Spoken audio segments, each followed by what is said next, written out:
Oh, really? Well, what about your disciple, Nefer? She's about the furthest from sincerity that a person can get. And now you hit the crux of the issue. Thoth is spouting lies again. He cares nothing for sincerity. He likes Nefer simply because her personality is just like his. Thus, in giving his approval to Nefer, Thoth is simply validating himself. The rest is but smoke and mirrors. You have some nerve saying that. There really is no helping you two. Shut up, chess rookie.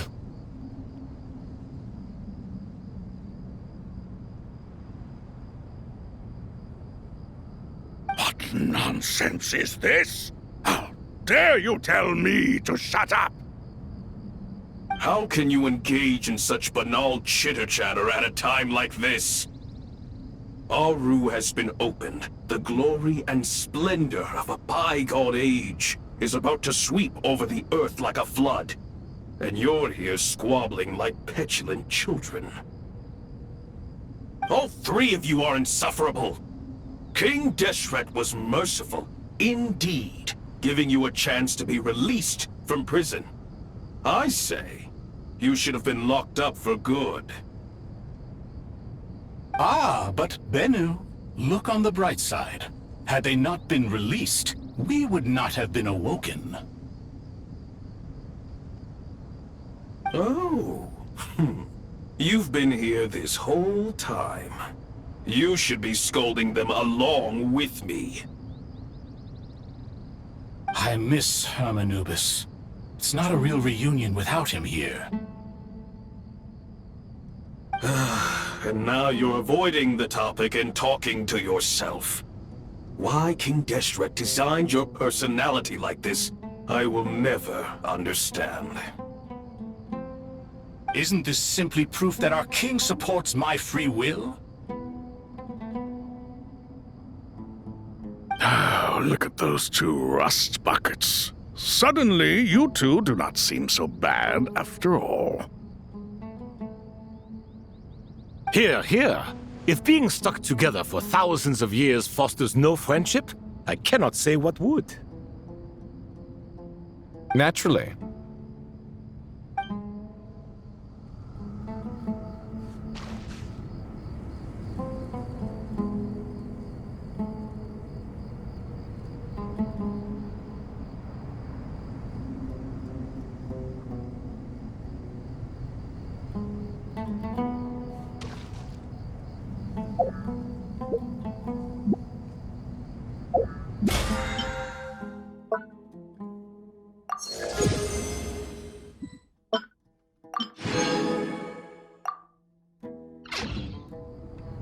My latest design's getting there, but there's still room for improvement.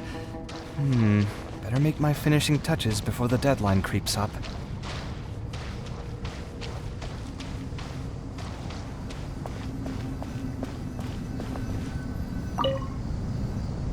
How's it going?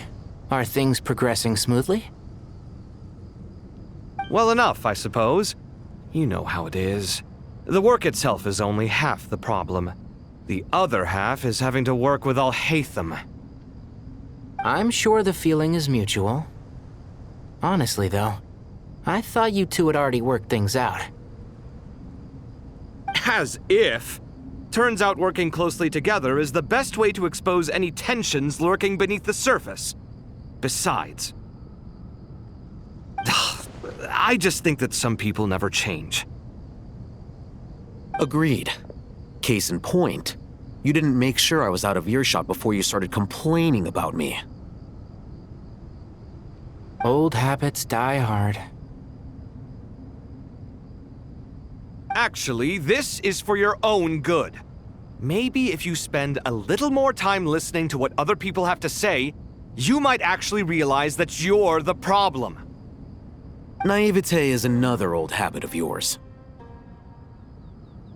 I had assumed that you both volunteered for this project like us forest rangers. But now I'm getting the sense that wasn't the case. Definitely not. We were assigned to it by Lesser Lord Kusanali and Nephis.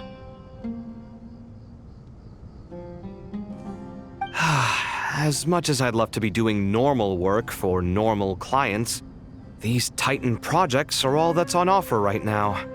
Though I'm sure they wouldn't be roping us in if they had any better options. Just goes to show how short-staffed the academia really is. I'm sure you've prepared yourself mentally, but I still feel the need to advise you to lower your expectations.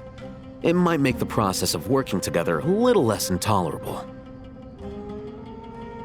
I know! Same to you! But if you already understood that, you should also know not to say the quiet part out loud.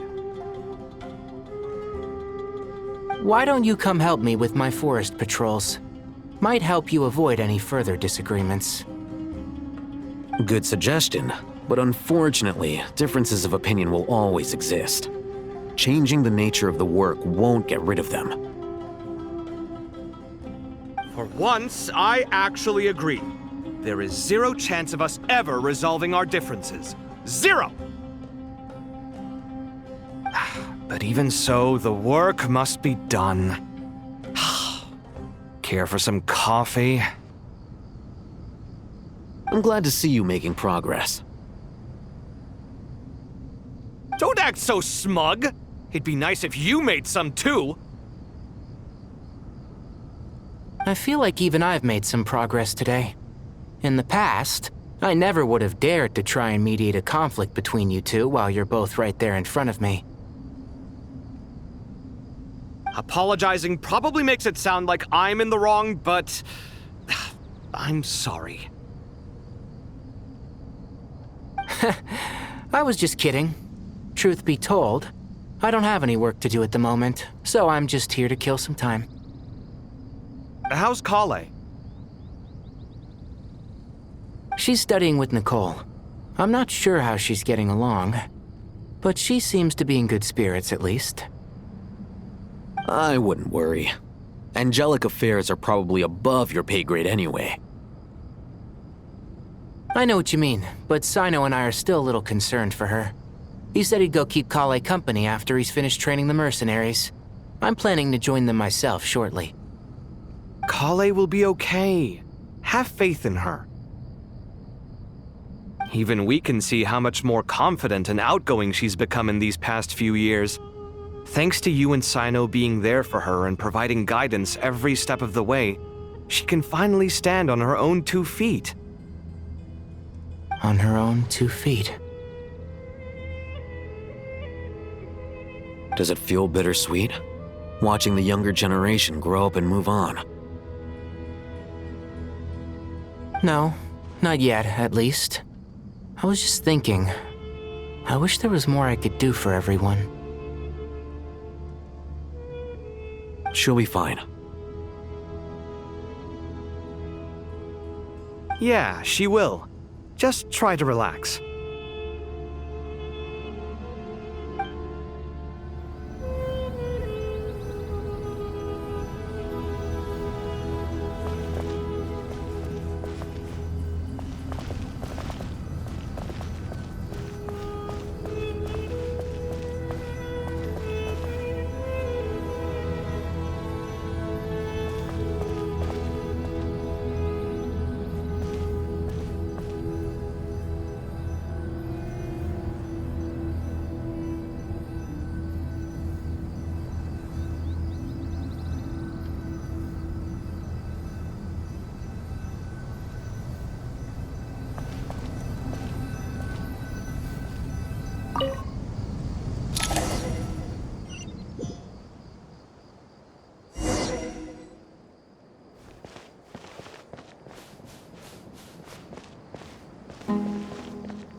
Traveler from afar, do you worry for the fate of Sumeru as well?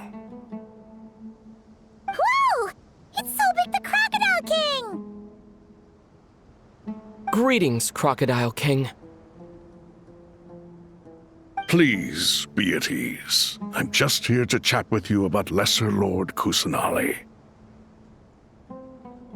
Sounds like you really care about her.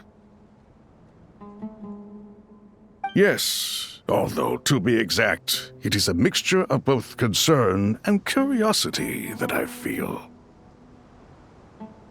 Speaking of Nahida, Paimon was wondering how she's doing. Wait a moment.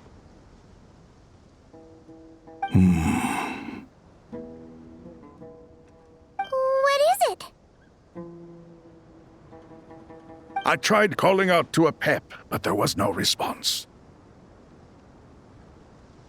This can only mean that she is focusing all her energy on taking care of Lesser Lord Kusanali.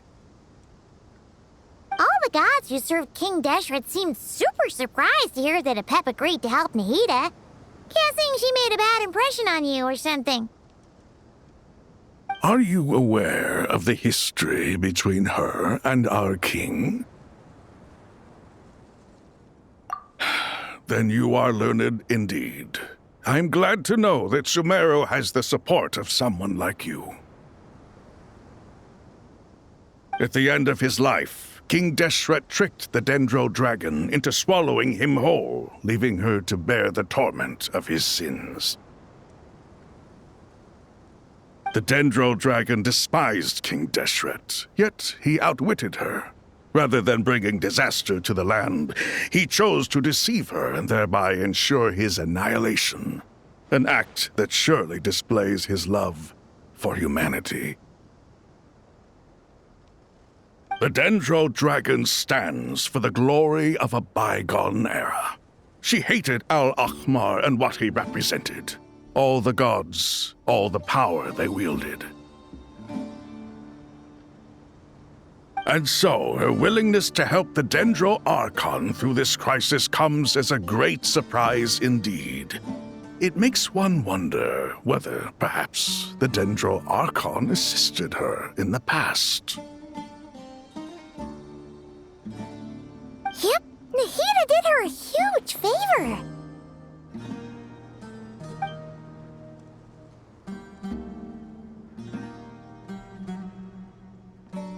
So Lesser Lord Kusanali put an end to the Dendro Dragon's many long years of torment.